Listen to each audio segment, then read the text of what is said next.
Porque não poderia existir o Alex Atala se não existisse o Claude Troagro, se não existe Laurent Suadô, se não existisse Paulo Martins. Não dá para...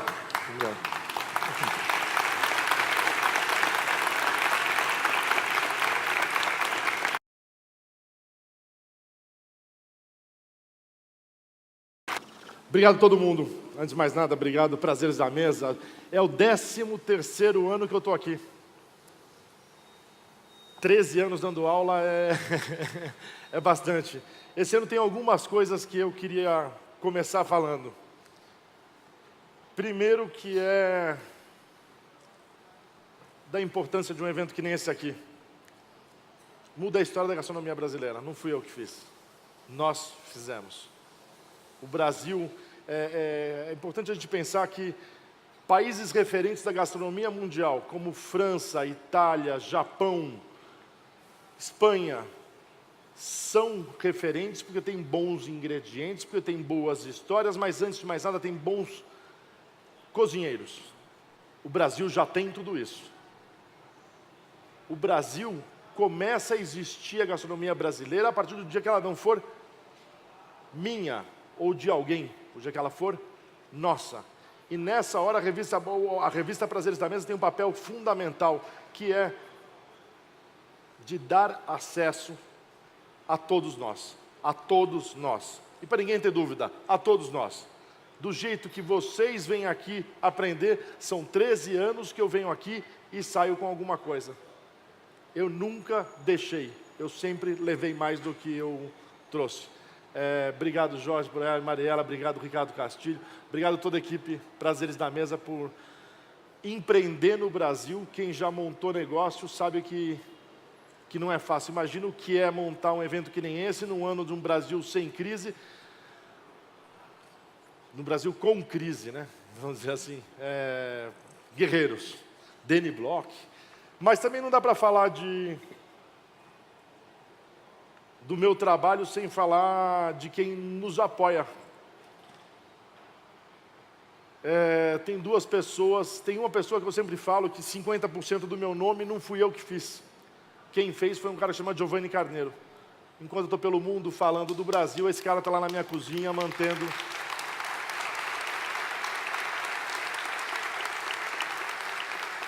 Eu queria também aproveitar e agradecer duas pessoas. Uma deve estar escondida por aí, meu braço direito. Eu não sei nem se é braço direito que a gente devia falar. Algumas relações acabam ficando tão próximas que é difícil a gente falar se é braço direito, né? Andréa Campos, que era cozinheira, começou estagiando comigo, deve estar escondida por aí em algum canto, bem envergonhada. Eu tive a chance de conhecer alguns chefes espanhóis, e um deles chama Juan Mari Arzac. Acho que todo mundo já ouviu falar dele. E tinha um brasileiro trabalhando com ele. E o Juan Mari Arzac começou a me ligar toda semana para falar que quando ele terminasse, que o brasileiro tinha que trabalhar comigo. E eu fui, botei o cara na minha cozinha, ele ficava ligando até um dia que os caras já estavam comigo há mais de mês trabalhando. Falei, não, pera um pouquinho, fala com o Juan Mari, porque esses caras têm que... Ele tem que acreditar que você está aqui dentro. Esse cara é talvez um dos talentos mais grandes que a gente tem no Dom. Hoje está ali, vem cá. Rubens, entre nós conhecido como Catarina. Uma das coisas que a gente vai fazer hoje é um trabalho dele. Não vou falar ainda, mas é um desenvolvimento que ele fez e que eu acho justo que as pessoas entendam duas coisas. Primeiro, um trabalho em equipe. Durante muitos anos fui eu que cuidei do Dom, fui eu que fiz o Dom, todas as receitas eram feitas por mim. Essa fase passou. Eu continuo na liderança do Dom, eu continuo dentro das cozinhas do Dom, mas a minha equipe amadureceu. E para a minha equipe amadurecer, eu preciso fazer exatamente o que eu estou fazendo agora. Toda vez que alguém que trabalhou comigo deu uma receita para mim, recentemente o Granache conta essa história dele do Thomas Keller, que quando ele põe uma receita dele, o Thomas Keller fala, agora essa receita não é mais sua, agora essa receita vai ser minha. Isso acontece, mas eu acho que o justo é dar a quem merece. Algumas receitas que nós vamos fazer hoje foram minhas, são minhas, outras são deles e outras são nossas.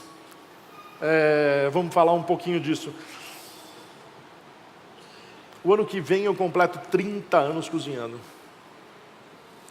Acho que a maioria de vocês, ou muitos de vocês, não tem 30 anos de idade. 30 anos dedicado à cozinha, eu não me arrependo. É uma delícia acordar de manhã e botar essa roupa. O que acontece, engraçado que eu estava falando com o Albert Adrià ontem, ele é um ano mais novo que eu. Talvez, eu tenho quase certeza, acho que ele começou antes de mim na cozinha, ou seja, ele, apesar de ser mais novo, tem mais tempo de estrada que eu. É de falar como a vida do profissional de cozinha vai mudando. Você sonha em ser cozinheiro e começa a investir nessa carreira. E aí você sonha em ser chefe. O que é um chefe? Chefe é só um momento desta carreira. Vamos imaginar, vamos pegar outras profissões. Vamos pensar jornalista. Você termina a sua faculdade de jornalista, você é um foca. Quando você vai fazer os primeiros trabalhos, você talvez você vire um repórter. E de repórter você possa virar o jornalista, o editor e quem sabe um dia até o dono do seu veículo. Mas em todo momento dessa carreira, ele é jornalista. Um médico igual, de residente, a evolução da sua carreira. A minha profissão é cozinheiro. Ainda sou chefe, mas eu já fui mais chefe. Por que eu fui mais chefe? Porque hoje eu divido com Catarina, com o Elton, com o Alê lá no açougue, com o Giovanni em todos os momentos, a liderança dessa equipe. Chefe só é líder e responsável. Às vezes eu vejo pessoas chegam para mim e falam, eu também sou chefe. Eu falo, que legal, onde você trabalha? Não, eu trabalho em casa. Então você não é chefe, porra, você é cozinheiro que nem eu. Que nem eu. Presta atenção, que nem eu. Eu não estou diminuindo ninguém. Eu tenho orgulho de ser cozinheiro. Por favor, vamos ser mais cheios de cozinha do que de chefe. O que leva à perfeição de uma receita é a exaustão, é a repetição, é o domínio profundo da mesma receita. Eu conheço pessoas que cozinham muito bem uma receita. Não pede a segunda. Por que ela cozinha tão bem uma receita? Porque muitas vezes ela faz aquilo e repete tantas vezes que a vela é um craque. E aquele patamar de perfeição, ela sabe que ela não vai conseguir fazer em outra. E aí ela fica com medo. E nunca mais repete. Nunca mais atreve a outra. Perca o medo. Repita receitas. Por outro lado, eu vejo pessoas que, vamos falar o seguinte, homens, que de vez em quando começam a cozinhar em casa. E aí o cara vai lá e manda bem, faz um risoto incrível. O homem adora fazer risoto, né? É uma coisa que parece fácil, né? Põe tudo na panela só, mexe. Vai lá e faz um risoto incrível. Aí você fala, pô, faz aquele risoto de novo. O cara nunca mais acerta. Por quê? Porque não repete. Um dia faz um risoto de um jeito, outro dia faz um risoto do outro. Repetir uma receita é fundamental. O chefe tem que saber de limpeza, tem que saber de manutenção, tem que saber de uma série de coisas que a gente esquece. Tem que saber de compra. Ligar no Santa Luzia e pedir para entregar não vale.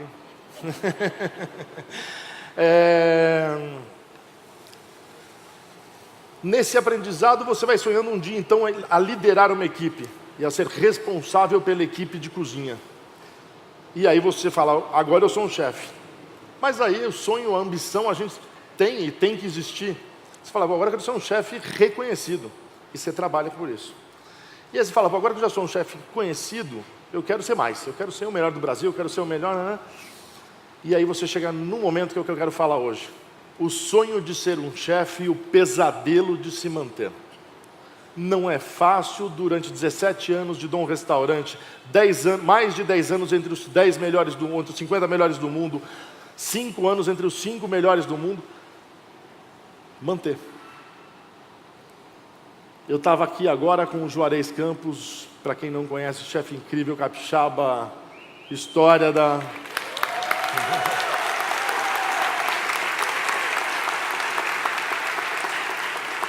E ele deu risada porque eu estava nervoso na hora de começar a entrar. Falou, pô, você ainda fica nervoso?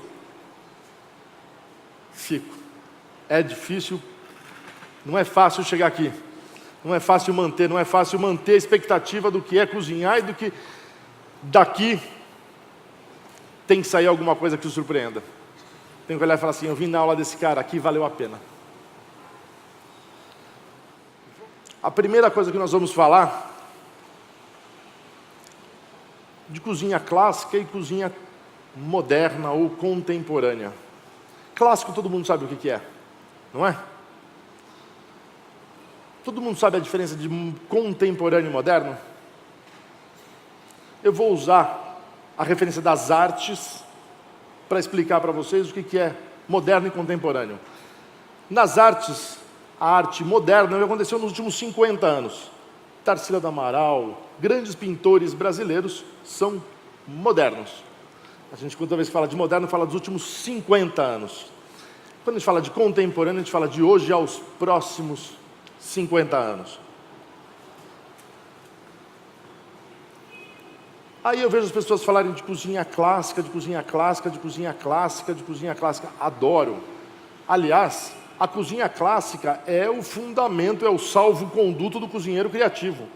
Se você não tiver este domínio, você não vai conseguir ir para frente. É simples. Se vocês me derem um violão para tocar agora, eu não sei tocar violão, vou fazer barulho, eu vou estar inventando música. Músico é aquele cara que estudou, que aprendeu os fundamentos, e isso pode dar a liberdade dele não só de tocar, como de compor música. Você pode executar receitas, você pode criar receitas, desde que você conheça o fundamento da cozinha. Mas eu falei de cozinha clássica, porque todo mundo conhece, mas tem que pensar no que é a cozinha moderna. O que aconteceu nos últimos 50 anos da cozinha no mundo e no Brasil. E a cozinha dos últimos 50 anos é completamente diferente do que aconteceu na história da humanidade anterior. É importante lembrar que até a Nouvelle Cuisine, nos anos 80,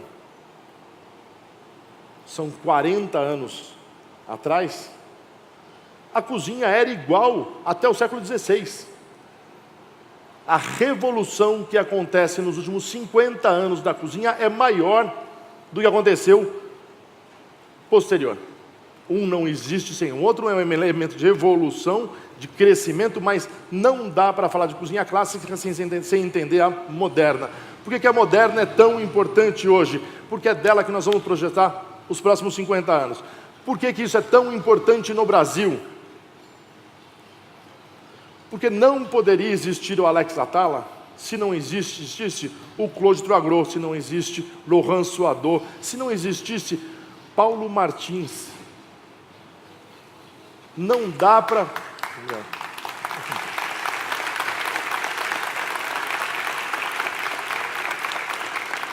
Se o Brasil sonha em conhecer melhor a cozinha brasileira, conheça a história da cozinha brasileira. Esses caras foram os caras. Eu talvez seja o mais jovem cozinheiro de cabelo branco. Eles fizeram a cozinha brasileira, eles criaram todo o fundamento para que isso pudesse acontecer. 17 anos de Dom Restaurante fez com que há 8 anos atrás eu resolvesse abrir um segundo restaurante da Alvidito, pensado em cozinha brasileira. Pensado numa cozinha tradicional brasileira, aquela cozinha de mãe.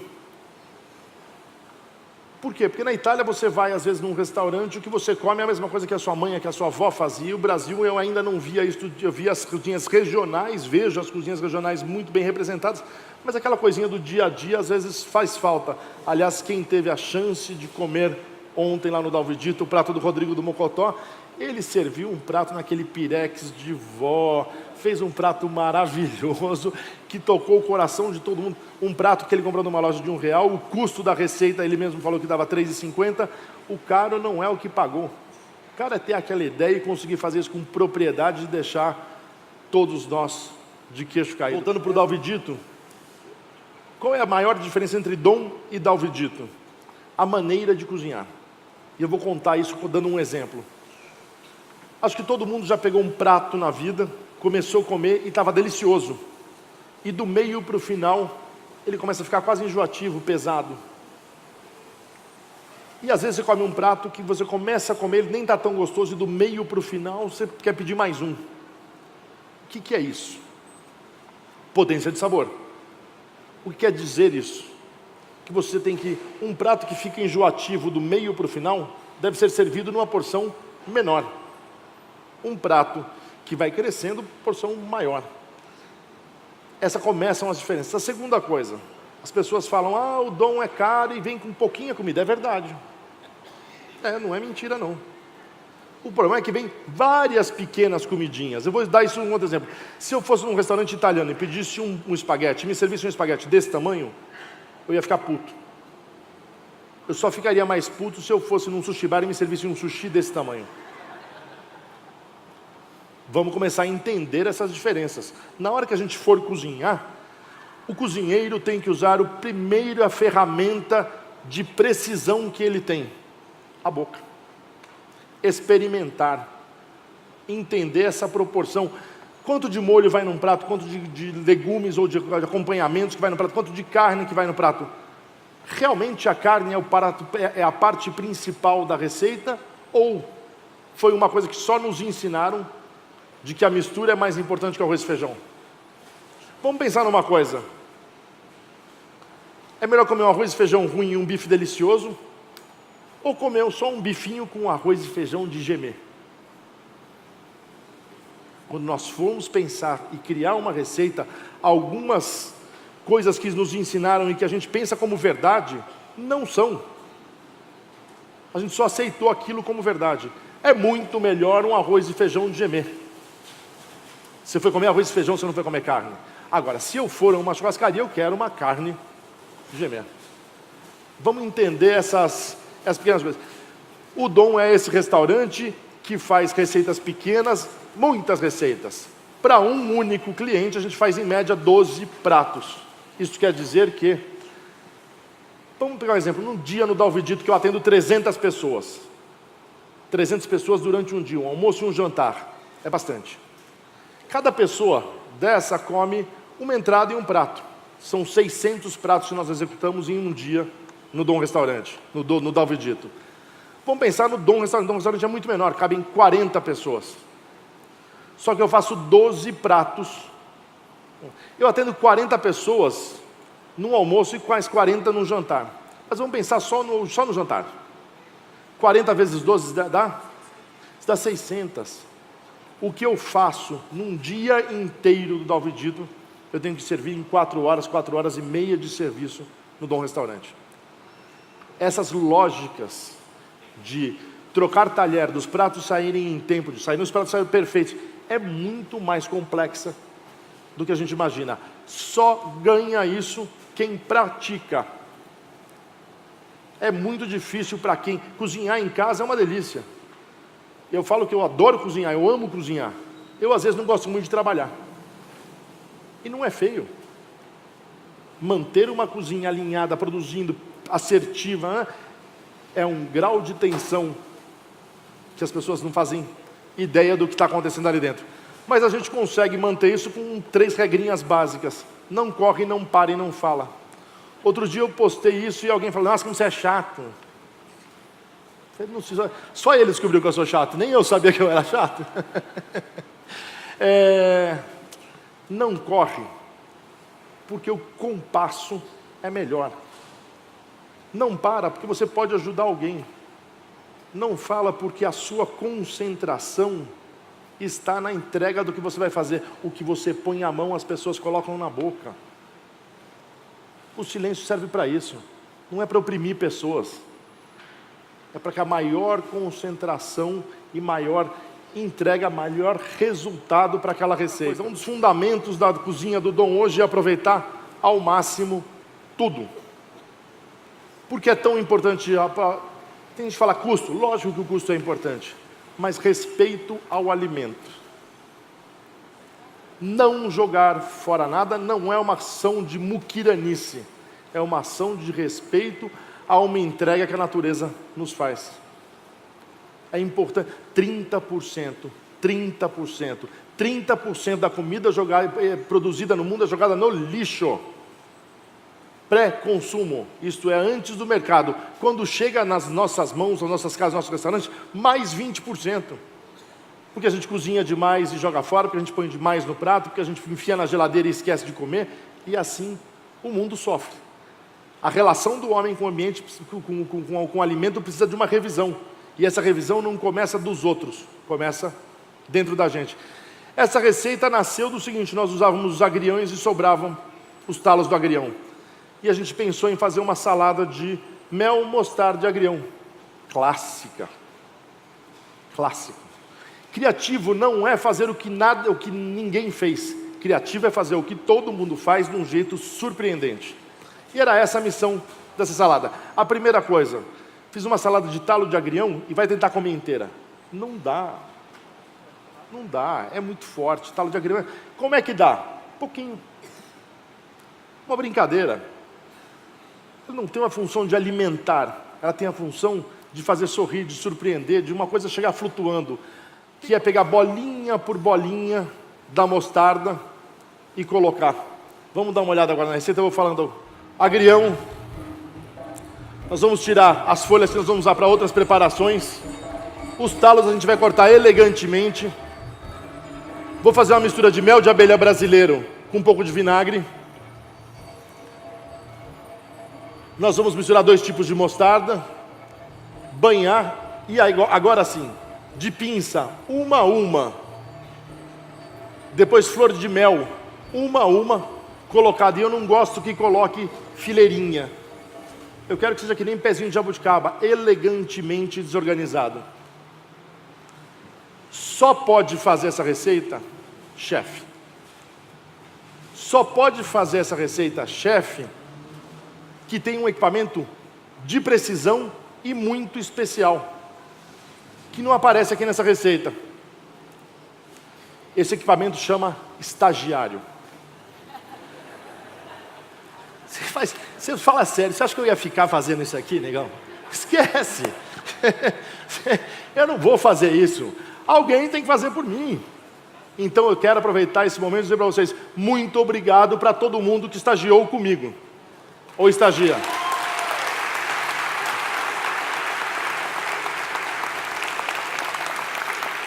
Mais de 90% da equipe Dom, Dalvidito, Riviera e Açougue Central são compostas de ex-estagiários. A Andréia Campos foi estagiária de cozinha. O Rubens, apesar de ficar 4 anos trabalhando com o Ramari Arzak, Michel Guerrat tem um currículo foda, ficou na cozinha de produção e teve que fazer comida de funcionário. Quem não faz comida de funcionário bem não merece botar a mão na comida de cliente. É simples assim. Se não fizer comida bem... Obrigado. Cozinhar é paixão. Vamos fazer a primeira coisa. Vamos pensar numa coisa seguinte. Todos os seres vivos neste mundo, insetos, roedores, todo mundo faz 2 coisas. Come e reproduz. O homem transforma isso em prazer. Dá para trepar com quem a gente não gosta? Pô, vamos fazer comida do mesmo jeito? Com a mesma entrega, com a mesma vontade, com o mesmo amor? É simples assim. Isso é o que diferencia a gente do resto do mundo. Este ato de amor, hoje, é maior do que alimentar. É viver num planeta. O homem não está acabando com o planeta Terra. O homem está acabando com a possibilidade de continuar vivendo no planeta Terra. Se nós tirarmos toda a humanidade hoje do planeta, amanhã vai ter sol, chuva, mar, vai estar todo mundo aqui, menos a gente. Essa relação precisa de uma revisão. Vamos ver a segunda receita.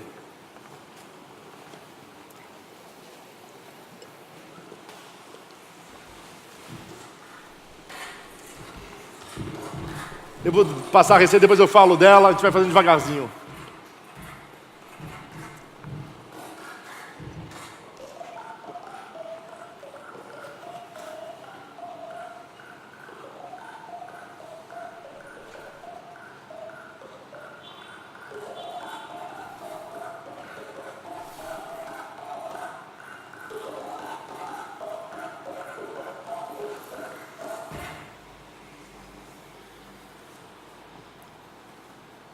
Vamos lá.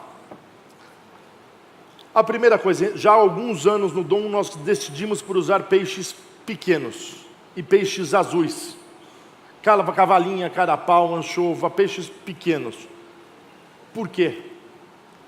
Porque existe uma sobrepesca. Para quem trabalha muitos anos em cozinha, ou gosta, ou vai desde criança para o mar, vai ver que está diminuindo. O mar não é um recurso inesgotável. As possibilidades de uso deste ambiente marinho é que sim, podem ser inesgotáveis. O mercado demanda sempre da mesma variedade. Todo mundo quer comer robalo, todo mundo quer comer os mesmos peixes. E nós precisamos entregar variedade. Vamos pensar em variedade. Todo mundo já ouviu falar de biodiversidade, não é? Isso quer dizer variedade. Variedade de climas, de solos, de diferentes ingredientes. Biodiversidade, quando a gente fala, não tem valor. Biodiversidade, quando a gente prova, ganha valor. Falando, não tem graça. Mas vamos pensar nisso. Há 20 anos atrás, eu trabalhava 25 anos atrás, eu trabalhava num restaurante chamado Filomena. A gente já tinha uma carta de vinho, vendia pouco vinho, e os vinhos eram das mesmas regiões. Hoje, 20 anos depois, nós bebemos mais vinho. O vinho é mais presente na nossa mesa, de várias regiões. Quando a gente fala de regiões, a gente também fala de solo e também a gente fala de clima. E a gente fala de variedade de uva. Isso é biodiversidade. Mas eu dou um passinho a mais. Nos anos 80, 70, comer peixe cru era nojento. E as pessoas comiam no Brasil alguns peixes. Peixe cru era difícil e outros peixes também era difícil. Com a moda do sushi, graças a Deus, sou super favorável, nós aprendemos a comer vários tipos de peixe e apreciar peixe gordo, peixe branco, peixe vermelho. Biodiversidade, quando entra na boca, ganha valor. É importante, esta ação de comer, ela é política, ela é cidadã, ela é cultural, ela é além de prazer de comer. Essa receita que a gente fez, então, a gente pega uma cavalinha. Um dos passos clássicos de trabalhar com a cavalinha é você tirar a pele dela. Não sei se deu para ver, tirando com a mão. Aquela pele é um pouquinho mais dura. Quando você vai fazer sushi, algumas coisas, é melhor tirar aquela pelezinha que vai dar uma entrega melhor. Todo mundo jogava aquela pele fora. Um dia eu estou olhando lá no restaurante e falei, mas essa pele é linda, transparente, fina. Eu falei, vou tentar cozinhar ela.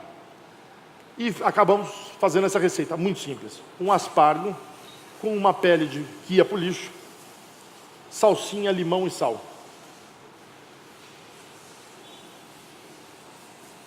E se fosse, em vez de pele de peixe, fosse lardo colonato? Uau, que legal, lardo colonato. É incrível, eu adoro e uso. Acho que está chovendo. É incrível usar lardo colonato, mas por que lardo colonato é incrível? Porque alguém falou para a gente que é incrível. A gente não conhecia até ontem. Se a gente não conhecia até ontem, e eu não estou diminuindo o lardo colonato, eu quero só dizer o seguinte, até ontem também a gente não conhecia pele de cavalinha, que coincidentemente tem o mesmo tempo de cozimento de um aspargo. Alguém já pensou no aspargo como legume? Vou contar a história para vocês. Aspargo é um legume de muito sabor, muito forte. Queria lembrar vocês o seguinte, não sei se vocês sabem disso, mas se você comer muito aspargo, o seu xixi sai cheirando aspargo. Alguém sabia disso? Imagina quanto é forte um aspargo. Agora, imagina este sabor com uma camada muito fina de mar. O quanto elegante. Convenções da nossa cabeça me dizem que pele de peixe é porcaria e que devia ser jogado fora. Ninguém nunca nos ensinou a comer. Reentender o ingrediente, usar a totalidade, é antes de mais nada respeitar aquele bichinho que morreu. E que nos vai entregar, além da pele, mais o filé, que eu vou cozinhar agora. Vamos lá fazer o filé, vamos para mais uma receita? Vou pegar agora a cebolinha verde, Vou abrir, vamos enrolar ela assim com a mão, botar na água com gelo e vou fazer molinhas de cebolinha. Mandioquinha cozida no sal, vou cortar e vou tirar buchãozinhos, vou tirar rolhazinhas. Vou limpar a cavalinha, vou tirar o filé, vou fazer a limpeza como tinha feito. Vou pegar uma panela com uma grelha dentro, vou levar ao fogo e vou fazer fumaça, ou seja, vou defumar o momento. Refogar a cebola com manteiga, vinagre de xerez. Vou bater na Thermomix e vou passar num purê e vou fazer um purê de cebola roxa. Defumar a cavalinha ao momento e está pronto o prato. Não é difícil fazer. Não é difícil. Cozinhar não é complicado. Agora, usar todo o ingrediente, sim. Ah, são porções pequenas, sim. Só que você vai comer tudo que você está vendo aqui, mais algumas coisas. Vamos para mais uma receita. Tainha. Agora no inverno a tainha vem com as ovas, faz a botarga, todo mundo conhece. Esse pedacinho que eu estou tirando é a moela da tainha. Vamos ver 2 vezes essa receita também. Tainha todo mundo sabe, ou a maioria sabe, tem as ovas. É uma delícia para comer frita. Botarga, que é umas grandes contribuições, uns grandes ensinamentos, que são as ovas secas. Eu adoro. Só que trabalhando com a tainha e conversando com pessoas, com peixeiro. Ele falou, já comeu a moela da tainha? Eu falei, tainha não tem moela. Ele falou, você que pensou que não tem tainha, não tem moela. Eu falei, não, só frango tem moela. Ele falou, não, tainha tem moela. Outros peixes não tem. Vamos lá descobrir o que é a moela. Mas na verdade a moela é o estômago, que como ela está ovada, ela vai comer coisas que ela não come durante o ano inteiro, e o estômago dela vai atrofiar. E ela vira uma moela. Mais interessante, com a mesma textura de uma moela. Como é que faz a moela da tainha? Limpa, se ela é um estômago, apesar de ser pequenininho, tem sujeira dentro, tem que lavar bem, água e sal, deixa dar uma descansada, cozinha primeiro e depois a gente dá uma leve fritura. Ao lado, eu vou pegar um caldo de carne tradicional, uma demi-glace, que a gente faz, fundamento da cozinha. Vou pegar espinhas e pele de peixe azul, qualquer peixe azul, pode ser a cavalinha, pode ser o carapau, pode ser a própria tainha, e vou tostar no forno. Eu não vou queimar, eu vou tostar. Quando aquilo ali estiver dourado, bonito, dourado, quase amarronzado, eu vou pegar aquelas espinhas e vou ferver dentro do caldo de carne. E eu vou conseguir uma mistura muito interessante entre carne e peixe. Ai, carne e peixe funciona? Ah, isso é muito moderno. Não. Não, isso é muito antigo. Se vocês olharem cozinha bourgeoise, fundamento das cozinhas, essa combinação não é nova. Aliás, este é um molho bastante clássico. Isso não foi criado por mim, isso foi revisado pela equipe. Esta combinação vai lembrar muito no final do dia, num olho fechado, comer sushi. Um pedaço de peixe com textura ímpar, com um molho que você vai botar pouca quantidade, com potência de sabor suficiente para acompanhar a degustação. Potência de sabor suficiente para acompanhar a degustação. Vamos entender isso. Café e expresso, qual que é a diferença deles? O expresso é mais forte. Se ele é mais forte, ele tem mais potência de sabor. Se ele tem mais potência de sabor, em vez de eu tomar um copinho, eu vou tomar uma xicrinha. Se eu faço um molho potente, ou se eu pego um shoyu, eu não vou pegar o peixe e socar ele dentro do shoyu. Eu me divirto às vezes indo em restaurante japonês, vendo as pessoas pegam o shoyu, enche de wasabi, afoga o peixe. Coitado do peixe. Ele merecia um pouquinho de sabor também, né? Então ser tudo só para wasabi e para o shoyu. Ou então come um pedaço de papel com wasabi e shoyu também, que funciona. Essa proporção é importante. Vamos ver mais uma receita. Esse é um interno, esse é uma glândula, esse é o timo da vitela. Vou falar daqui a pouco o que é o timo. Nós vamos marinar ela com laranja, alecrim, sal, a seco.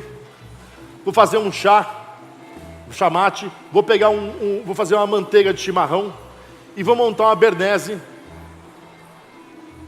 de chimarrão e erva mágica. É a mesma erva, só que uma tostada. A marinada seca está feita, eu vou pegar e vou grelhar, fritar o timo. Vamos apresentar e repito de novo daqui a pouco.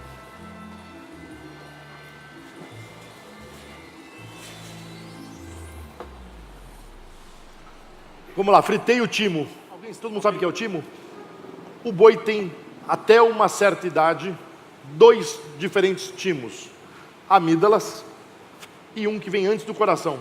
Normalmente o que a gente usa é o que vem o de antes do coração. Então, se é um boi jovem, de preferência não lavar com água. Eu aprendi isso com um churrasqueiro genial, pobre Luiz, ou Luiz Acunha, que morreu infelizmente na Argentina. Não lavar, limpar ele bem com um pano molhado, cozinhar ao vapor. Ele cozinhar ao vapor, aqui a gente já frita ele direto, e aí eu vou dar um acabamento nele. Bernese de chimarrão. Vou fazer então um chá com vinho branco, um pouquinho a base da bernese, quando a gente faz, em vez de botar estragão, eu coloco um chamate, ok? Só que tostado. E vou ter uma mistura de vinagre, vinho e pimenta do reino com sabor de chá. Vou pegar o chimarrão, que é a mesma erva, só que verde, e vou fazer uma infusão em manteiga clarificada. Vou ter 2 tipos. E vou montar no calor com gema de ovo. Vou fazer uma bernese, só que sem estragão. Essa receita nasceu há anos atrás no Dom, quando a gente tinha que fazer um prato que durante anos eu chamei de desencarnar. Pelo seguinte, um dos nossos cozinheiros queria fazer uma competição, um concurso de cozinha. O tema dele era Rio Grande do Sul. Eu falei, quais são os... Ele pediu ajuda. Eu falei, quais são os sabores que me fazem viajar para o Rio Grande do Sul? Ele falou, batata doce, chimarrão e um bom assado. Assado de tira, carne clássica, adoro, amo. Melhor combinação, ou das grandes combinações para comer carne, bernese. Tira, estragão, coloca o chimarrão e vai funcionar. Fizemos, funcionou. Carne incrível, molho incrível. Vamos fazer uma batata doce. Pegar a batata do som e cozinhei na cinza. A cinza do carvão, aquele que a gente joga fora, você pode colocar a batata ali dentro e cozinhar ela devagarzinho no forno. O sabor da cinza passa para a batata e consegue ter aquela entrega típica gaúcha do churrasco. Estava tudo delicioso. Aí eu botei tudo junto. Carne, molho, guarnição, fui comer, estava uma merda. Vamos entender isso. Quem nunca comprou uma calça, uma calça incrível, um sapato incrível, uma camiseta incrível, colocou e não combinou? Quem falou para vocês que cozinha é diferente? Coisas lindas e deliciosas nem sempre andam junto. O bom gosto da moda também tem que andar. Desencarnamos o prato. Tirei a carne do prato. E o prato virou, durante anos, batata doce e chimarrão. E era incrível. A evolução da receita foi pegar o timo, então, e fazer praticamente a mesma coisa. Só que desta vez, eu não queria eu queria fazer a batata no forno. E eu queria usar um carvão. Pego as cebolinhas pequenas, coloco na brasa e deixo elas lentamente assando até elas ficarem pretas. Virariam um carvão. Dá para usar em seguida? Não. Precisa esperar 48 horas para aquele sabor amargo sair. E aí virar um carvão de cebola. Então vamos lá. Timo, marinada seca, a base da bernese de vinho tinto, de chamate, manteiga clarificada com chimarrão, os ovos, temperatura batendo, soma a cebola, termina a marinada, frito, faço o carvão de cebola, espero as 48 horas, passo no coisa, pego a batata, rolo essa batata no carvão, e aí monto. Para trazer um charme a mais à receita e uma entrega de sabor, eu pego uma brasa viva, pingo uma gota de óleo, começa a soltar fumaça, e essa fumaça é suficiente para dar sabor de churrasco ao timo com a bernese em cima. Vamos ver mais uma receita? Essa é uma capa de filé. Dá para fazer com peito. Recentemente fiz um jantar lá em Nova York e usei o peito brisket, que eles chamam, que é uma carne de segunda aqui no Brasil. Lá é carne de primeira porque os judeus não comem a carne traseira, comem só o dianteiro, e a melhor parte do dianteiro é o peito. Feijão fradinho, vou cozinhar e fazer um purê deles, vou salvar alguns inteiros. Vou pegar e fiz um chutney de bacuri e fizemos assim, ó, com uma pinça eu vou tirando pontinho por pontinho. Deixa eu montar o prato e explico a receita inteira. Alta cozinha não é, ou gastronomia não é fazer coisas caras. É colocar um ingrediente ou uma receita no seu melhor momento. Essa é uma virtude humana que o cozinheiro deve fazer. A carne de segunda é porque eles falam que é de segunda. Talvez seja de segunda o cozinheiro que preparou ela, porque se for de cozinha de primeira, faz gostoso. A avó fazia isso, né? Vamos voltar na coisa. Então eu vou pegar aquela carne e vou cozinhar até ela ficar bem macia. Vou pegar o bacuri. Vou fazer um chutney de bacuri. Como é que faz um chutney de bacuri? Vinagre, água, pimenta, vinagre, açúcar, pimenta, alho. Deixo apurar, somo o bacuri aos poucos, vou batendo e vou buscar um equilíbrio entre dulçor, acidez e picância. E obviamente, se ele é de bacuri, eu quero a nota do bacuri lá na frente. Eu não quero que a pessoa come e fale, é um chutney. Eu quero falar, nossa, que bacuri diferente. Então a nota de acidez, de dulçor, é só para apoiar o bacuri. O bacuri tem que ficar lá na frente do sabor. Fizemos um purê de feijão, e aí vamos servir tudo junto. Vamos degustar. Estava gostoso, mas faltava alguma vida. Como é que a gente passou o segundo passo? Picles de cebola roxa, bastante simples, acho que todo mundo sabe fazer, então se não sabe, vamos lá. Água, vinagre, açúcar, coloca no vácuo, ou num saquinho, ou num potinho, coloca a cebola roxa, deixa de um dia para o outro, está pronto. Ok? Simples assim, tudo a frio. O vácuo dá um resultado um pouquinho melhor. Não tem a vácuo, não tem problema, faz num saquinho, num zip. Tira o máximo de ar, faz no zip e dá certo também. Para cozimentos a frio, isso é um cozimento a frio, é importante lembrar disso. De curto tempo, funciona muito bem, não é fundamental o vácuo nessa hora. E pegamos outra cebola, agora a cebola branca, cortamos bem fininho, passamos na farinha de trigo. Da farinha de trigo eu tiro o excesso de quantidade e frito em fogo baixo, a 160 graus. Eu não quero que ela fique dourada, eu quero que ela fique branca e crocante. Então eu vou cuidar muito da temperatura para que eu consiga ter essas 2 cebolas ou 3 cebolas, que depois eu vou botar cebulete, para completar o sabor do prato. Vamos para mais uma receita? Essa aqui é um creme de puxuri, um aromático da Amazônia. Vai fazer uma espiral de chocolate, um processo bastante simples, é só treino. Vou pegar raspas de chocolate do kombu, enfim. Vou pegar uma manga agora e vou fazer quase a mesma coisa que eu fiz com a cebola. Vou deixar bastante tempo, vou queimar ela. Vou fazer um purê de manga na brasa. E vou servir assim, chocolate, puxuri e manga. Vamos pensar um pouquinho nessa receita agora. Primeira coisa, não vai açúcar. Por que não vai açúcar? Porque eu vou pegar uma manga que já é doce, vou cozinhar ela de uma forma onde o sabor da fumaça vai impregnar ali dentro, o sabor de queimado. Essa reação vai criar a caramelização da frutose, o dulçor vai ficar mais acentuado. Vou fazer uma basezinha muito simples de puxuri.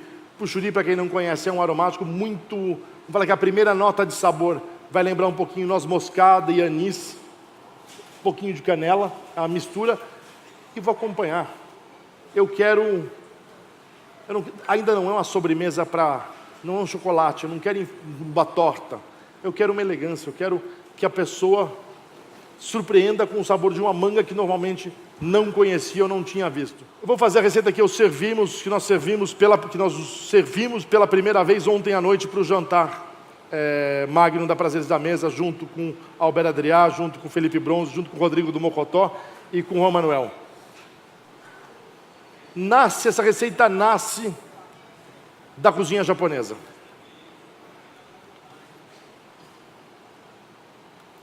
É engraçado pensar cozinha japonesa.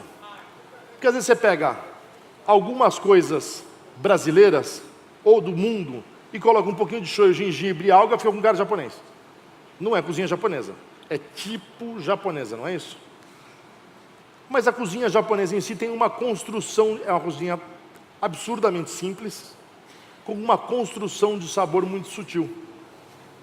Era isso que me interessava. Eu não quero fazer um prato japonês, eu quero fazer um prato brasileiro, dentro de uma lógica de construção de sabor japonesa.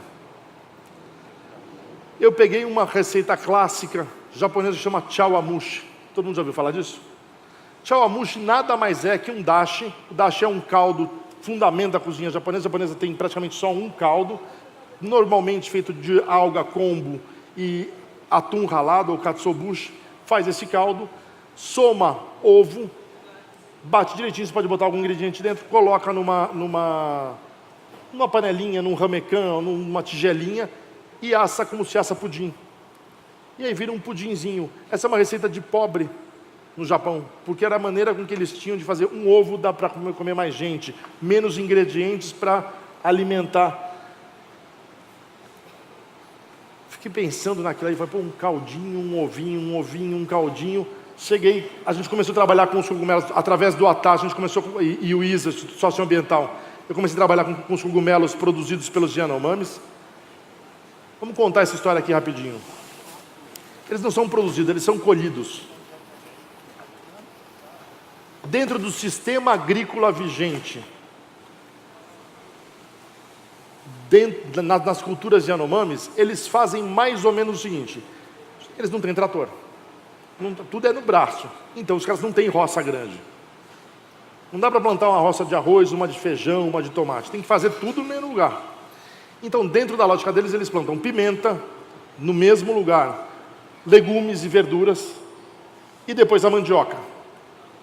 As pimentas, com 3 meses, começam a produzir. Com 6 meses, as verduras e os legumes estão prontos para consumir. Depois de 1 ano, vem a mandioca. Eles vão recomeçar o ciclo, vão replantar aquela área. Neste momento, começa a nascer um monte de cogumelo. Por que começa a nascer um monte de cogumelo? Porque como eles não têm ferramentas agrícolas, eles derrubam as árvores e arrumam assim, no meio dão uma juntadinha, fazem uns montinhos. Os cogumelos são decompositores e trabalham em associação com as madeiras. Os Yanomamis, com uma sabedoria milenar, que eu não me atrevo e não arriscaria no dia a dia de nós catar cogumelo no mato e comer, conseguem separar mais ou menos 19, hoje a gente trabalha com 11 cogumelos incríveis vindo da Amazônia dentro do sistema cultural, ou seja, ninguém está transformando Yanomami em produtor de cogumelo. O que a gente está fazendo é reconhecendo o valor daquela cultura e através da cozinha reforçar a identidade, a cultura e o sistema de roçado deles. Peguei esse cogumelo e fiz um dashi, fiz um caldo. Cheguei para o Rubens e falei, Rubens, vamos fazer um chawamushi desse cogumelo? Ele falou, vamos, chefe, vamos. Esse aqui é o animado.com, né? Falei, vamos, ele vai comigo. Fizemos, eu fiz o primeiro, ficou incrível. Aí fui viajar, fui fazer não sei o que, voltei, ele estava rachando a cabeça, não estava dando certo. Falei, e aí, o que aconteceu? Ele falou, pô, chefe, não deu certo, mas eu botei tapioca e deu certo. Tapioca. Todo mundo sabe o que é tapioca? Tapioca é amido de mandioca. Ok? Todo mundo sabe o que é polvilho? O que é polvilho? É amido de mandioca. Obrigado. É a mesma coisa. Se você pegar água e tapioca e cozinhar, faz o quê? Goma. Que serve no tacacá, não é? E se eu pegasse essa goma e botasse num caldo? O que aconteceu com aquele caldo? Ele vai ficar mais espesso. Se eu botar mais um ovo, ele fica com que textura? Melhor que a de um pudim. Olha o cara que inventou.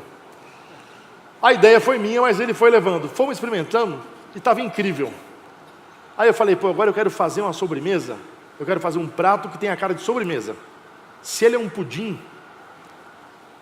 imagina que legal a gente servir um pudim no meio da refeição, o cara fala, você jogou a sobremesa. No Dom sempre tem isso, né? Vai falar, acabou agora, tem pouca comida, vai acabar rápido. Mas não, vamos fazer uma provocação, vamos botar uma comida que tem cara de sobremesa. Até fizemos. Mas a ideia era melhor do que a realidade. Descartamos a ideia, mas eu fiquei obsessionado com a história do caramelo. Tem coisa mais sensual do que um pudim de leite com aquele caramelo caindo? Fizemos então um caramelo de cebola. A cebola, quando você cozinha ela bem lento, ela já adocica muito. Nós fizemos isso com um pouquinho de mel, um pouquinho de açúcar e conseguimos então um caramelo de cebola. Fizemos o chawanmushi, jogamos o caramelinho de cebola. Vamos montar agora? Bom, só para... Eu não sei se o forno vai funcionar, eu estou com medo de fazer e o forno... Vamos fazer um rapidinho aqui. Dashi. Tem uma parte legal para contar a história. Aí ontem, os cogumelos de Yanomamis, eles não são...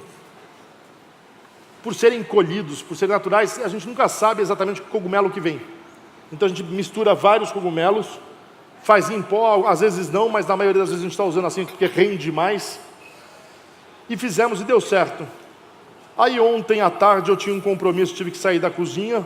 O Rubens ficou na preparação, foi fazer a receita não dava certo. O bicho ficou desesperado. Ligava no meu celular, eu estava em reunião, não conseguia falar comigo.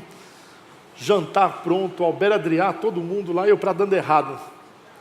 Ele fez a coisa mais inteligente que alguém pode fazer. Quando você não sabe, pergunta para quem sabe. Não é feio não saber, feio é não querer aprender. Ele foi e perguntou para o Albert, e falou: Albert, por que está dando errado? O Albert fez 2, 3 perguntas e falou: o cogumelo é diferente? Então o pH é diferente, a coagulação é diferente. Volta para o cogumelo antigo. Deu certo. A experiência e a humildade de um cara de você olhar e falar: eu não sei, me ajuda? Leva a cozinha um pouquinho mais para frente. Ontem foi uma aula de cozinha para a gente. Bom, vamos voltar à receita. Mistura ovo e o caldo, coloca no ramecan. A proporção que a gente está usando, 1,5 ovo?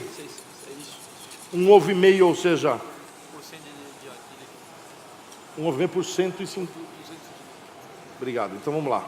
400 ml de caldo para 2 ovos, fica mais fácil falar assim.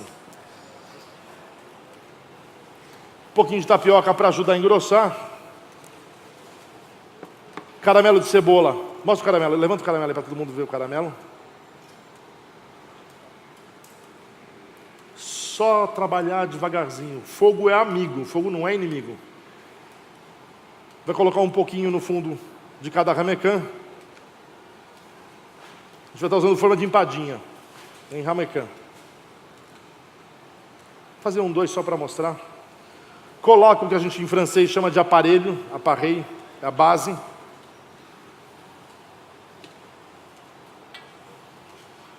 Faz um banho-maria, que nem faz com pudim. Banho-maria, cobre, forno. Cozinha por quanto tempo está cozinhando esse? Nesse tamanho? 80 graus, 40 minutos. 80 graus, 40 minutos deste tamanho. Se você for fazer maior, mais tempo. Vamos desenformar? Desenforma um aqui.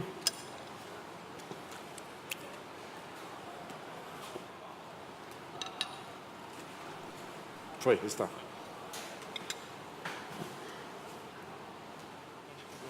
Tá, vou montar esse aqui. Já vai desenformando. Eu queria pedir para vocês prestarem atenção que, diferente de um pudim de leite que tem aquela textura mais elástica, esse aqui tem essa textura que bate, quase desaparece na boca. É de uma elegância isso aqui incrível. Pegamos, desenformamos o pudinzinho, colocamos dentro de um ramecan ou de uma tigelinha de serviço e aquecemos tudo. Ok? Agora eu tenho um pudinzinho quentinho. Faltava vida, faltava alguma coisa que nos emocionasse. Eu lembrei de um outro ingrediente japonês que chama furikake. Não sabe o que é furikake?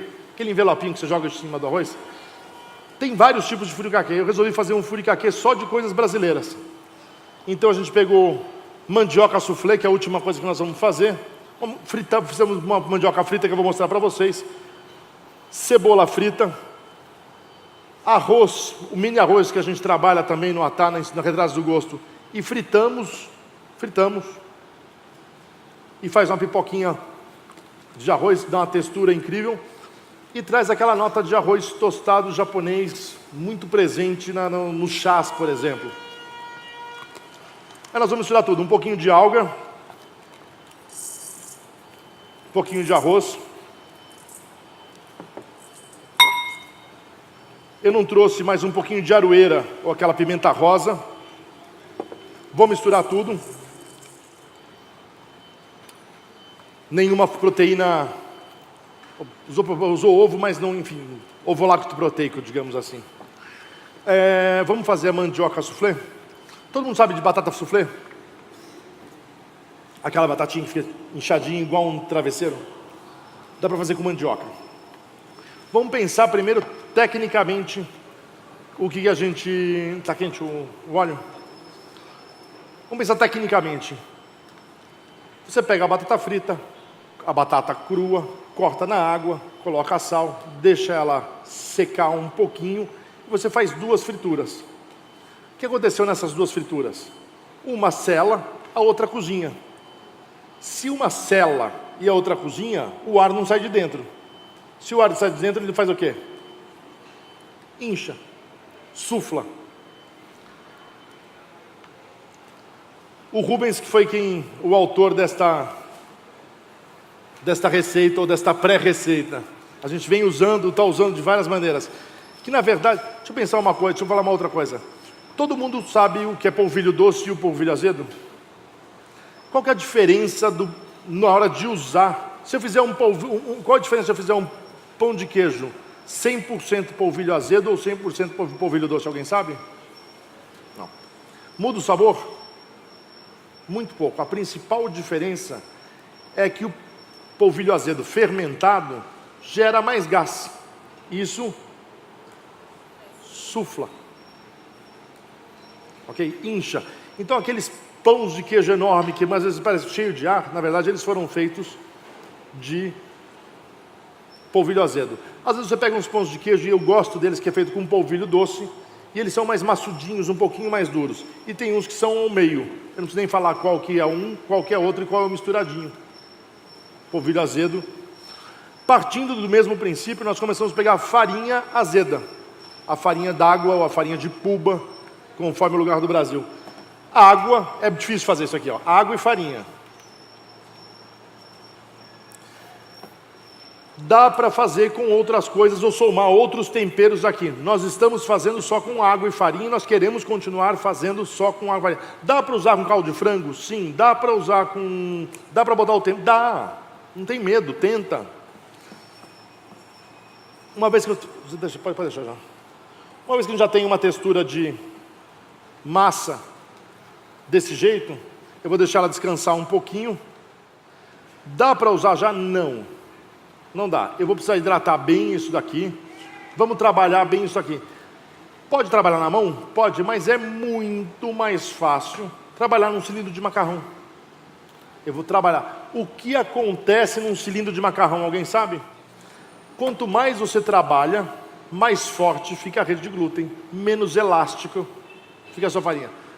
Mas mandioca não tem glúten, não é isso? Mandioca tem um amido longo, que estica, não é? O que acontece se eu trabalhar bastante a mandioca? Eu também vou encurtar, apesar de não ser glúten, eu também encurto aquela rede de amido. E eu vou ganhar uma textura um pouco mais... Agora, a diferença da recém-feita. Mais farinhenta para uma que está mais já no ponto de usar. Vou trabalhar ela. Vamos trabalhar essa massa um pouquinho no cilindro, para ela ganhar até ficar mais homogênea, porque uma das características das farinhas d'água ou de puba é que elas são, a granulometria delas, tem vários tamanhos de grão. Então para ficar tudo mais igual a gente vai passar, ou mais homogêneo. E depois eu vou fazer bolinhas pequenas, com um rolo normal de confeitaria, sem passar nada na superfície, liso. Abre. Temperatura boa já? Vamos deixar dar uma secadinha. E aí vou fazer Temperatura está 180?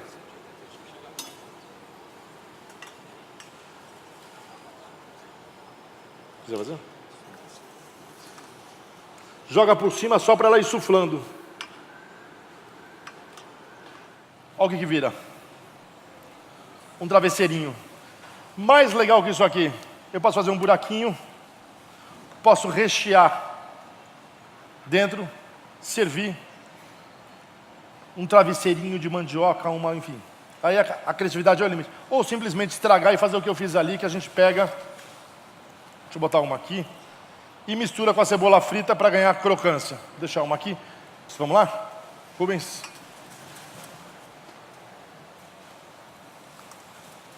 Dobrou. Vai. Deu para ver aí?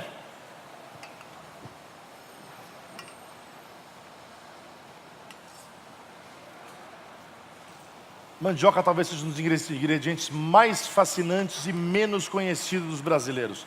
Segundo a Embrapa, mais de 250 tipos de mandioca. Da mandioca eu tenho farinha, tapioca e tucupi. Da combinação da utilização desses ingredientes, saem coisas que a gente já não espera. E muitos têm para descobrir.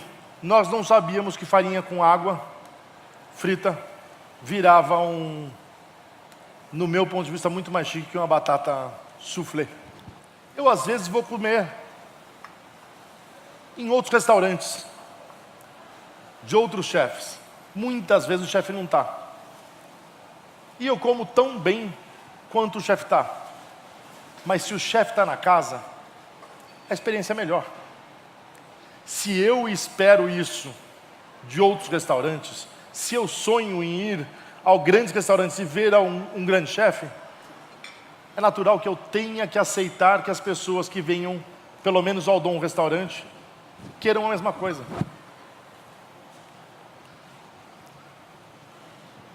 Na evolução da profissão, porém, acontece uma outra coisa, na coisa da chefia, e um pouco do que eu falava do Albert Adrià no começo, é que a vida vai tirando a gente da cozinha. Eu tenho que viajar, eu tenho que dar aula, eu tenho que fazer... Eu fico menos na cozinha do que... Por isso que eu falei que eu já fui mais chefe de cozinha do que eu sou hoje.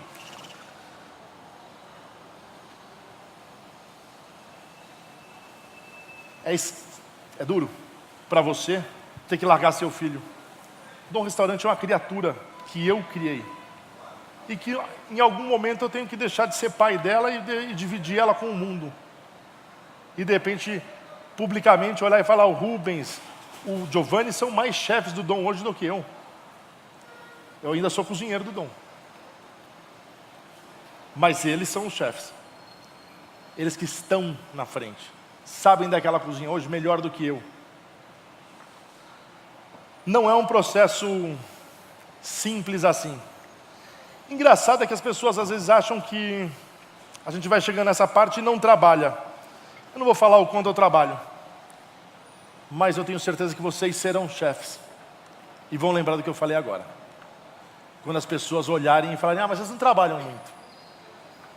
Não prova nada para ninguém. Convida para ficar no seu lugar. Essa experiência não tem preço.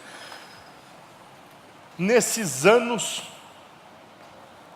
eu estou prestes a fazer 50 anos, já não sou mais um garoto. 30 anos de cozinha, 17 anos de Dom Restaurante. Acho que eu posso me dizer que eu ganhei tudo que eu podia. Todos os prêmios que eu podia ter ganho.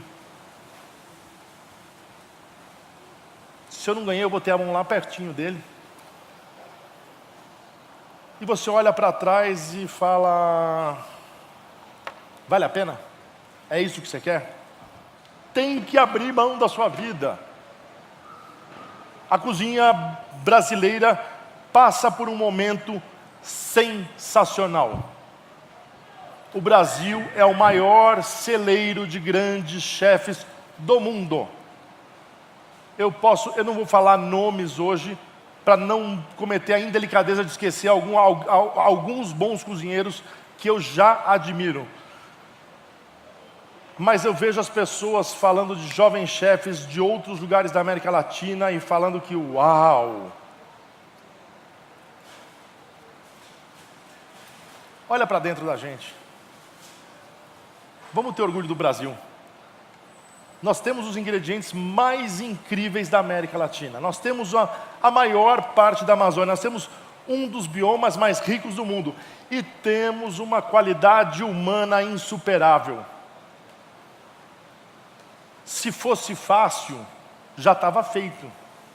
O que foi fácil na vida, alguém já fez. Sobrou difícil. Para quem é cozinheiro brasileiro e quer continuar, vai comer grama sim. Vai ter que abrir mão da sua vida pessoal, sim. Vale a pena? Sim. 30 anos depois eu tenho orgulho de ser cozinheiro. Acredito que nós, de todas as áreas, tenhamos que nos apropriar e nos orgulhar da cozinha brasileira. Ainda me parte o coração. Eu vou cometer uma pequena indelicadeza. Esses dias eu dei uma entrevista, eu vou falar, alguém vai entender essa mensagem, paciência. Fui dar uma entrevista para um grande jornal, para uma grande jornalista, tenho muito respeito por ela. Ela me pergunta, fala assim, o Virgílio Martinez, que eu adoro, do Restaurante Central, é eleito como um dos melhores da América Latina, ou o melhor da América Latina. Tudo que ele ganha em Londres, ele investe no seu restaurante em Lima. O que você acha disso? A minha resposta foi muito simples. A primeira pessoa que fez isso no mundo fui eu. Quem saiu batendo lata pelo mundo, ganhando dinheiro ou fama e trazendo para investir dentro do meu restaurante, fui eu. Caralho, por que o Brasil não vai reconhecer? Mas não precisa me reconhecer. Eu não estou pedindo isso hoje para mim. Mas eu efetivamente vou pedir para que isto seja, que esses louros sejam reconhecidos para esses jovens chefes brasileiros. O que o Brasil tem hoje é um arsenal de prazer, de gastronomia, de sabedoria, de história, de cultura, de biodiversidade, que o maior elo entre natureza e cultura é a cozinha brasileira e a gente precisa se apropriar disso. A cozinha brasileira vai existir o dia que ela for nossa, que ela não for minha e nem de ninguém. É importante que as pessoas tenham e que tenham orgulho. Nada contra nenhum outro país, o contrário, máximo respeito a eles. Mas, por favor, como brasileiros, vamos ter orgulho do nosso. Tem muita gente boa. Tem uma pessoa que eu não posso deixar de elogiar, não porque ela seja melhor que os outros, porque ela está num lugar fora do eixo. A Manu Bufarra. Grande cozinheira. Grande cozinheira. Alguém faz ideia do que é ter filhos, mais de um, estar em Curitiba, fazer comida de autoria, bancar do propriamente, eu duvido, eu não sei se ela consegue, mas eu rezo para ela fechar a conta do restaurante dela, porque eu acho que ela quase paga para trabalhar, se não paga para trabalhar. E o Brasil desconhece essa mulher. Curitiba desconhece essa mulher. Nós conhecemos. Eu não estou falando de nós, eu estou falando do Brasil. Ela e muitos outros chefes, eu só usei ela não porque ela seja melhor que ninguém, vou repetir isso, só porque ela eu acho que é um exemplo de resistência, força, garra, crença, dedicação. O Brasil precisa fazer isso. Eu vou terminar a aula agora falando um pouco desse sonho de ser chefe, do pesadelo de se manter, e que a gente não pode perder uma coisa na vida: o bom humor, a alegria, o sorriso. Eu queria passar um vídeo curtinho, uma animação. Pode apagar todas as luzes? Pode rodar o vídeo. Yeah. Só isso. Foda-se, vamos em frente todo mundo, Brasil.